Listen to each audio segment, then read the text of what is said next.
Bismillahirrahmanirrahim. Assalamualaikum warahmatullahi wabarakatuh. Salam sejahtera bagi kita semua. Puji syukur atas kehadirat Allah Subhanahu wa Ta'ala, beserta salawat serta salam tak lupa kita curahkan kepada baginda Nabiullah Muhammad SAW.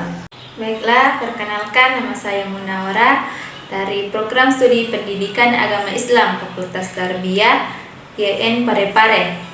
Pada kesempatan ini, saya akan membahas tentang strategi pembelajaran inquiry. Dalam hal ini, tak lupa pula kita sampaikan ucapan terima kasih kepada Guru Dr. Usman Noer MAG selaku dosen pengampu mata kuliah strategi pembelajaran dan senantiasa membimbing dan memberikan ilmunya kepada. Sebelumnya, kita harus mengetahui apa itu strategi pembelajaran inquiry. Strategi pembelajaran inquiry adalah rangkaian kegiatan pembelajaran yang menekankan pada proses pembelajaran secara kritis dan analitis untuk mencari dan menemukan sendiri jawaban dari suatu masalah yang dipertanyakan. Proses berpikir itu sendiri biasanya dilakukan melalui tanya jawab antara guru dan muridnya. Konsep dasar dan prinsip penerapan pembelajaran strategi inquiry. Strategi pembelajaran inquiry berangkat dari asumsi bahwa sejak manusia lahir ke dunia, manusia memiliki dorongan untuk menemukan sendiri pengetahuan. Rasa ingin tahu dengan keadaan alam di sekelilingnya memiliki keinginan untuk mengenal segala sesuatu dengan indera, baik itu indera pendengar, penglihatan, dan indera-indera lainnya. Beberapa hal yang menjadi ciri utama pembelajaran inquiry, yakni strategi pembelajaran inquiry menekankan kepada aktivitas siswa secara maksimal untuk mencari dan menemukan arti strategi pembelajaran inquiry, menempatkan siswa sebagai subjek belajar. Yang kedua, seluruh aktivitas yang dilakukan siswa diarahkan untuk mencari dan menemukan jawabannya sendiri dari sesuatu yang dipertanyakan, sehingga diharapkan dapat menumbuhkan sikap percaya diri. Tujuan dari kegunaan strategi pembelajaran inquiry adalah mengembangkan kemampuan berpikir secara sistematis, logis, dan kritis, atau mengembangkan kemampuan intelektual sebagai bagian dari proses mental. Strategi pembelajaran inquiry dapat efektif bila mana guru mengharapkan siswa dapat menemukan sendiri jawaban dari suatu permasalahan yang ingin dipecahkan. Dengan demikian, dalam strategi pembelajaran inquiry, penguasaan materi belajar bukan sebagai tujuan utama pembelajaran, akan tetapi yang lebih penting yakni proses pembelajaran. Yang kedua, jika bahan pembelajaran yang akan diajarkan tidak berbentuk fakta atau konsep yang sudah jadi, akan tetapi sebuah kesimpulan yang perlu pembuktian. Yang ketiga, yakni jika proses pembelajaran berangkat dari rasa ingin tahu terhadap sesuatu.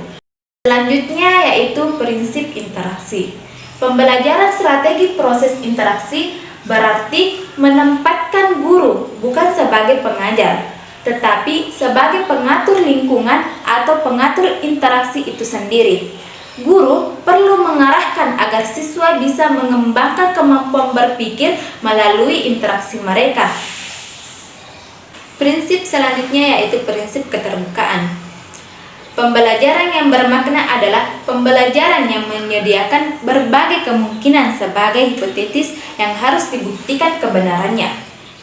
Tugas guru adalah menyediakan ruangan untuk memberikan kesempatan kepada siswa mengembangkan hipotesis dan secara terbuka membuktikan kebenaran hipotesis yang diajukan. Selanjutnya yaitu merumuskan hipotesis. Potensi berpikir itu dimulai dari kemampuan setiap individu untuk menebak atau mengira-ngira. Salah satu cara yang dapat dilakukan guru untuk mengembangkan kemampuan menebak yakni pada setiap anak adalah dengan mengajukan berbagai pertanyaan yang dapat mendorong siswa untuk menemukan rumusan jawaban atau dapat merumuskan berbagai perkiraan kemungkinan jawaban dari suatu permasalahan yang dikaji. Tahap dan proses penerapan strategi pembelajaran inquiry. Yang pertama yaitu orientasi. Pada langkah ini, guru memodifikasikan agar siswa siap melaksanakan pembelajaran. Guru merangsang dan mengajak siswa untuk berpikir memecahkan masalah. Yang kedua yaitu merumuskan masalah. Merumuskan masalah merupakan langkah membawa siswa pada suatu persoalan yang menggambarkan teka-teki. Persoalan yang disajikan adalah persoalan yang menantang siswa untuk berpikir memecahkan teka-teki itu. Selanjutnya yaitu merumuskan hipotesis. Potensi berpikir itu dimulai dari kemampuan setiap individu untuk menebak atau mengira-ngira. Salah satu cara yang dapat dilakukan guru untuk mengembangkan kemampuan menebak yakni pada setiap anak adalah dengan mengajukan berbagai pertanyaan yang dapat mendorong siswa untuk menemukan rumusan jawaban atau dapat merumuskan berbagai perkiraan kemungkinan jawaban dari suatu permasalahan yang dikaji. Selanjutnya yaitu mengumpulkan data. Proses mengumpulkan data bukan hanya memerlukan motivasi yang kuat dalam belajar, akan tetapi juga membuktikan ketekunan dan kemampuan menggunakan potensi berpikir. Penerapan model pembelajaran inquiry terdapat pada prosedur yang harus dilakukan, yakni sebagai berikut. Yang pertama yaitu orientasi atau pemberian rangsangan. Yang kedua, merumuskan masalah berupa pertanyaan atau identitas masalah. Yang ketiga, pengumpulan data. Yang keempat, pengelolaan data. Yang kelima, memberikan pengujian hipotesis.